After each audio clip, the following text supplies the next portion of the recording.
নমস্কাৰ আবেলিৰ বাতৰিৰ সৈতে ষ্টুডিঅ'ত মই উৎপল কুমাৰ দাস সকলো দৰ্শককে ইংৰাজী নতুন বছৰৰ শুভকামনা জনাইছো প্ৰধানমন্ত্ৰী নৰেন্দ্ৰ মোদীয়ে কৈছে যে আজিৰ ষ্টাৰ্টআপসমূহ কাইলৈ বহুজাতিক কোম্পানীলৈ ৰূপান্তৰিত হ'ব ভিডিঅ' কনফাৰেন্সিং ব্যৱস্থাৰ মাধ্যমেৰে আজি ওড়িশাৰ সম্বলপুৰত ভাৰতীয় ব্যৱস্থাপনা প্ৰতিষ্ঠানৰ স্থায়ী চৌহদৰ আধাৰশিলা স্থাপন কৰি প্ৰধানমন্ত্ৰীয়ে এই বিষয়ে প্ৰকাশ কৰে তেওঁ কয় যে এই ব্যৱস্থাপনা প্ৰতিষ্ঠানৰ জৰিয়তে জনসাধাৰণৰ জীৱন ধাৰণৰ মান উন্নত কৰাত গুৰুত্ব দিব লাগিব ব্যৱস্থাপনা প্ৰতিষ্ঠান ব্যাপক পৰিসৰৰ উদ্ভাৱনা অখণ্ডতা আৰু গ্ৰহণযোগ্যতাৰ উৎকৃষ্ট প্ৰতিষ্ঠান বুলি উল্লেখ কৰি প্ৰধানমন্ত্ৰীয়ে কয় যে বিকাশৰ দিশত এই প্ৰতিষ্ঠানসমূহে গুৰুত্বপূৰ্ণ ভূমিকা পালন কৰি আহিছে এনে প্ৰতিষ্ঠানৰ জৰিয়তে কৃষিৰ পৰা মহাকাশ বিজ্ঞানলৈ সকলো ক্ষেত্ৰতে সংস্কাৰৰ জৰিয়তে আত্মনিৰ্ভৰ ভাৰত কাৰ্যসূচীক গোলকীয় ৰূপ দান কৰিব পৰা যাব বুলি তেওঁ উল্লেখ কৰে ব্ৰেণ্ড ইণ্ডিয়াৰ দিশত অগ্ৰসৰ হ'বৰ বাবে প্ৰতিভাৱান যুৱকসকলক দায়বদ্ধতাৰে কাম কৰি উন্নত ভাৰত গঢ়াত সহযোগ কৰিবলৈ তেওঁ আহ্বান জনায় দেশত 2014 চনত 13খন ভাৰতীয় ব্যৱস্থাপনা প্ৰতিষ্ঠান থকাৰ বিপৰীতে আজি এনে প্ৰতিষ্ঠানৰ সংখ্যা 20 হ'লগৈ বুলি তেওঁ উল্লেখ কৰে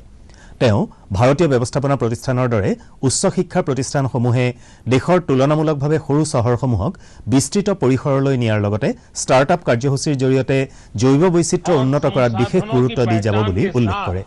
অনুষ্ঠানত ওড়িশাৰ ৰাজ্যপাল অধ্যাপক গণেশ শ্ৰীলাল মুখ্যমন্ত্ৰী নবীন পটনায়ক কেন্দ্ৰীয় শিক্ষামন্ত্ৰী ৰমেশ পোখৰিয়াল নিশাংক কেন্দ্ৰীয় মন্ত্ৰী ধৰ্মেন্দ্ৰ প্ৰধান আৰু প্ৰকাশ চন্দ্ৰ চাৰাংগী উপস্থিত থাকে जो अभूतपूर्व रिफॉर्म्स किए जा रहे हैं उनमें स्टार्टअप्स के लिए स्कोप लगातार बढ़ रहा है आपको इन नई संभावनाओं के लिए खुद को तैयार करना है आपको अपने कैरियर को भारत की आशाओं और आकांक्षाओं के साथ जोड़ना है इस नए दशक में ब्रांड इंडिया को नई ग्लोबल पहचान दिलाने की जिम्मेदारी हम सब पर है विशेष रूप से हमारे नौजवानों पर है আজি দেশজুৰি কোভিড-19 প্ৰতিষেধকৰ ড্ৰাই ৰান অৰ্থাৎ আখৰা অভিযান চলোৱা হৈছে কোভিড-19 প্ৰতিষেধকৰ টিকাকৰণৰ পূৰ্বে প্ৰতিষেধকৰ সকলো দিশত সুৰক্ষাকে ধৰি বিভিন্ন বিষয়সমূহৰ প্ৰস্তুতিৰ বাবে এই আখৰা অভিযান চলোৱা হয় দেশৰ সকলো ৰাজ্য আৰু কেন্দ্ৰীয় শাসিত অঞ্চলৰ কমেও 3টাকৈ স্থানত আজি এই অভিযান চলোৱা হৈছে এই অভিযানৰ জৰিয়তে প্ৰতিষেধক প্ৰদান কৰিবলগীয়া কেন্দ্ৰসমূহৰ কৰ্মচাৰীৰ লগতে স্বাস্থ্যকৰ্মীৰ নিৰ্বাচিত গোটৰ অংশগ্ৰহণৰ বিষয়ত তথা স্বাস্থ্য সুৰক্ষাৰ লগতে সকলো প্ৰক্ৰিয়াৰ পুংখানুপুংখ নিৰীক্ষণ চলোৱা হৈছে প্ৰতিটো এনে কেন্দ্ৰত 25 গৰাকীকৈ হিতাধিকাৰী চিনাক্ত কৰা হৈছে দেশজুৰি প্ৰথম পৰ্যায়ৰ কোভিড প্ৰতিষেধকৰ সকলো দিশ এই অভিযানৰ জৰিয়তে নিশ্চিত কৰা হ'ব অসমৰ কেইবাখনো জিলাত আজি কোভিড-19 প্ৰতিষেধকৰ আখৰা অভিযান চলোৱা হয় অভিযানৰ অংশ হিচাপে গুৱাহাটীত খোনাপুৰ স্বাস্থ্য কেন্দ্ৰ খানাপাৰা প্ৰাথমিক চিকিৎসালয় আৰু গুৱাহাটী চিকিৎসা মহাবিদ্যালয় হাস্পতালত প্ৰশিক্ষণ কাৰ্যসূচী লোৱা হৈছে গুৱাহাটী চিকিৎসা মহাবিদ্যালয় হাস্পতালত আজি 25 গৰাকী চিকিৎসক আৰু স্বাস্থ্যকৰ্মীক প্ৰশিক্ষণ দিয়াৰ লগতে প্ৰতিষেধক প্ৰদান কৰা হয় এই সন্দৰ্ভত চিকিৎসা মহাবিদ্যালয়খনৰ অধীক্ষক ডক্টৰ অভিজিত শৰ্মাই কয় যে কোভিড-19 প্ৰতিষেধক উপলব্ধ হলে যাতে কোনো ধৰণৰ অসুবিধা বা বেমেজালিৰ সৃষ্টি নহয় তাৰ বাবে আগতীয়াকৈ এই ব্যৱস্থা লোৱা হৈছে ইয়াৰ জৰিয়তে ধাৰণা কৰিব পৰা যাব যে দৈনিক এটা নিৰ্ধাৰিত সময়ৰ ভিতৰত কিমান সংখ্যক লোকক প্ৰশিক্ষণ প্ৰদান কৰিব পৰা যায় আনহাতে কোভিড-19 প্ৰতিষেধক প্ৰদানৰ বাবে গুৱাহাটী চিকিৎসা মহাবিদ্যালয় হাস্পতালৰ কোভিড চিকিৎসক তথা কৰ্মীসকল প্ৰস্তুত হৈ উঠা বুলি তেওঁ জানিবলৈ দিয়ে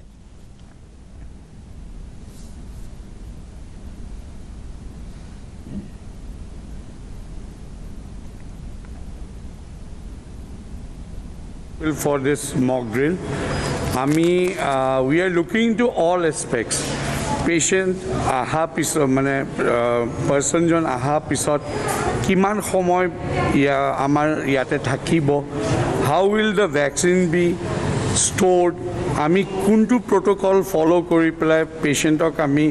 vaccination to dim as you have seen there are different designated areas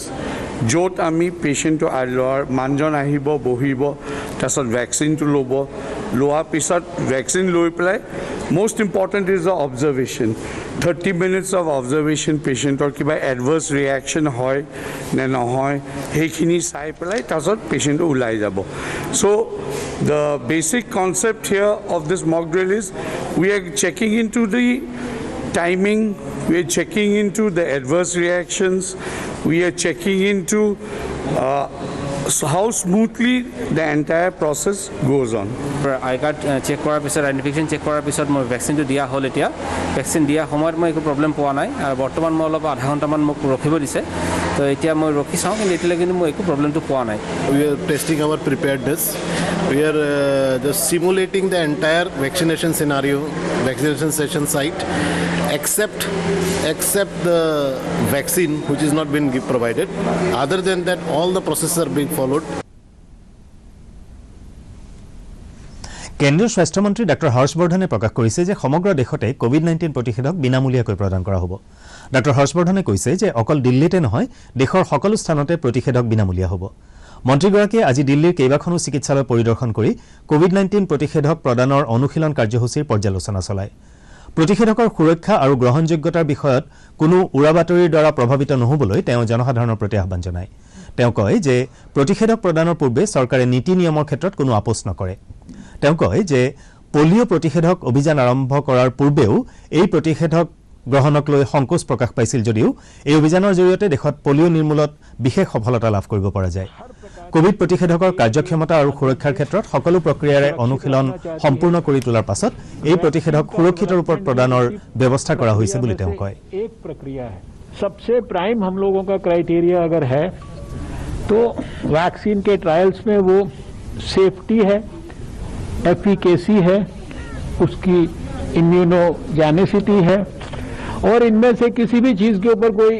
compromise नहीं है देशवासियों से अपील है कि ये वैक्सीन आपके स्वास्थ्य की रक्षा के लिए है इसके बारे में कोई भी किसी प्रकार के भी अपने माइंड में मिसकंसेप्शंस ना बनाए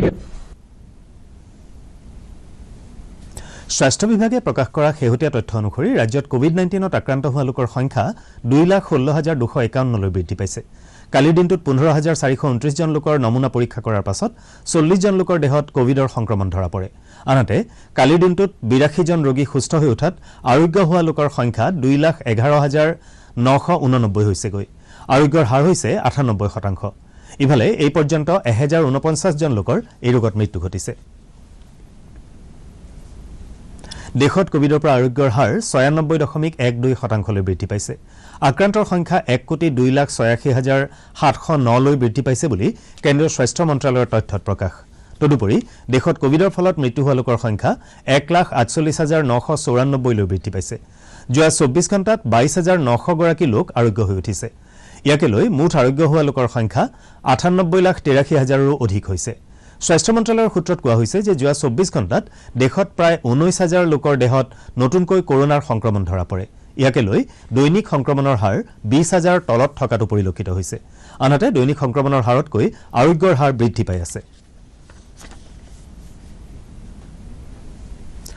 মণিপুৰৰ সেনাপতি জিলাৰ কাখৰীয়া তথা কোহিমাৰ পৰ্যটনস্থলী জুকোভেলীৰ বিস্তৃত অঞ্চলত যোৱা 3 দিন ধৰি অব্যাহত থকা ব্যাপক অগ্নিকাণ্ড নিয়ন্ত্ৰণলৈ অনাৰ বাবে সকলো প্ৰচেষ্টা অব্যাহত আছে অগ্নি নিৰ্বাপনত কালি ভাৰতীয় বিমান বাহিনীৰ MiG-17V5 হেলিকপ্টাৰ নিয়োজিত কৰা হয় আনহাতে গুৱাহাটীৰ পৰা ডিমাপুৰলৈ AC-130J হাৰকিউলিছ বিমানৰ জৰিয়তে 48 জন NDRFৰ লোকক অগ্নি নিৰ্বাপনৰ ব্যৱস্থাত নিয়োজিত কৰা হৈছে অগ্নিৰ ব্যাপকতা মূল্যায়ন কৰাৰ পাছত ভাৰতীয় বিমান বাহিনীৰ বাম্বি বাকেটেৰে সুসজ্জিত আৰু 3খন হেলিকপ্টাৰ নিয়োজিত কৰা হৈছে আনহাতে NDRFৰ মুখ্য কাৰ্যালয়ৰ পৰা মণিপুৰৰ 4টা আৰু নাগালেণ্ডৰ 3টা গোট অগ্নিকাণ্ডস্থলীত উপস্থিত হৈছে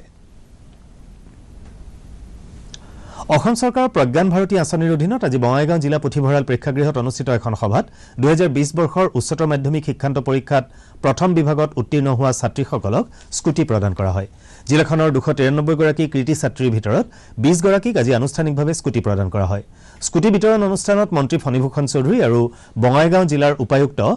MS লক্ষ্মীপ্ৰিয়া উপস্থিত থাকে প্ৰথম বিভাগত উত্তীৰ্ণ হৈছে আজি তাৰে 20 গৰাকী ছাত্ৰীক আমি স্কুটি বিতৰণ কৰিম আজি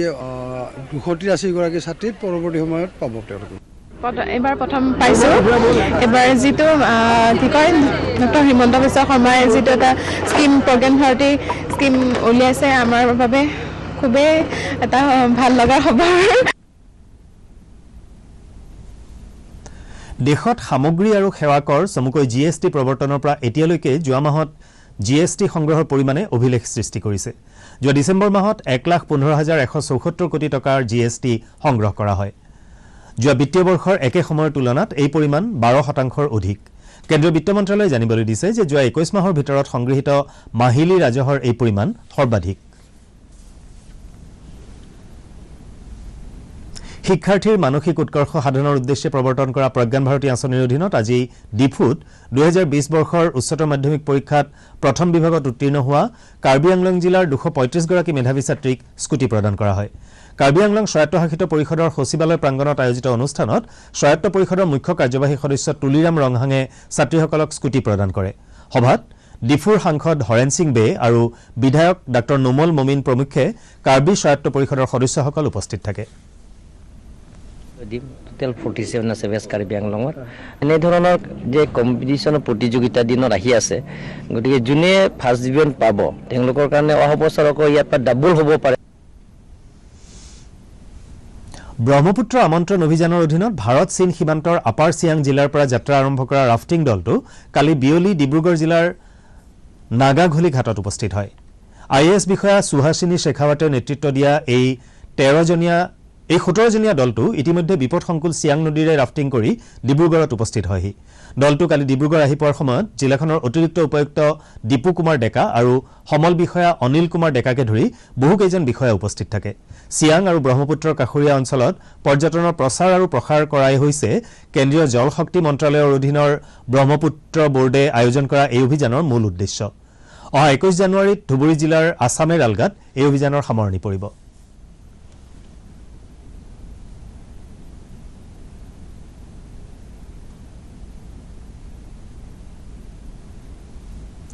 কেন্দ্ৰীয় চৰকাৰে অহা 8 জানুৱাৰীৰ পৰা লণ্ডনলৈ বিমান পৰিবহণ পুনৰ আৰম্ভ কৰিব।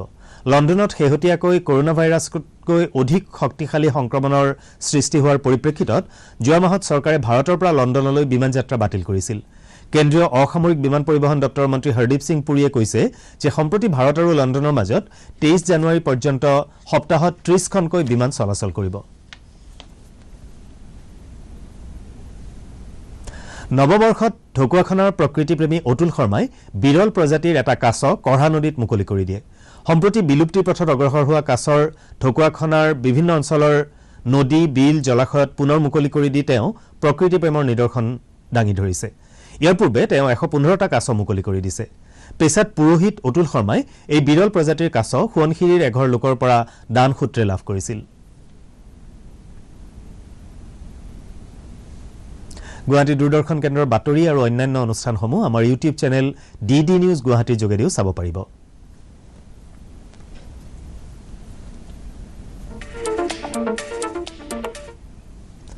বাতৰিৰ পৰা বিদায় লোৱাৰ আগে এটা কথা মনত পেলাই দিছো, কৰোনাৰ বিৰুদ্ধে যুঁজত জয়ী হ'বলৈ শাৰীৰিক ব্যৱধান অক্ষুণ্ণ ৰাখক, সাবুনেৰে সঘনাই হাত ধুই থাকক বা হেণ্ড চেনিটাইজাৰ ব্যৱহাৰ কৰক আৰু সঠিকভাৱে মাস্ক পিন্ধিবলৈ নাপাহৰিব। মাস্ক পিন্ধি আবেলি বাতৰি মানে পৰৱৰ্তী বাতৰি সন্ধিয়া 6:30 সম্প্ৰচাৰ কৰা হ'ব। নমস্কাৰ।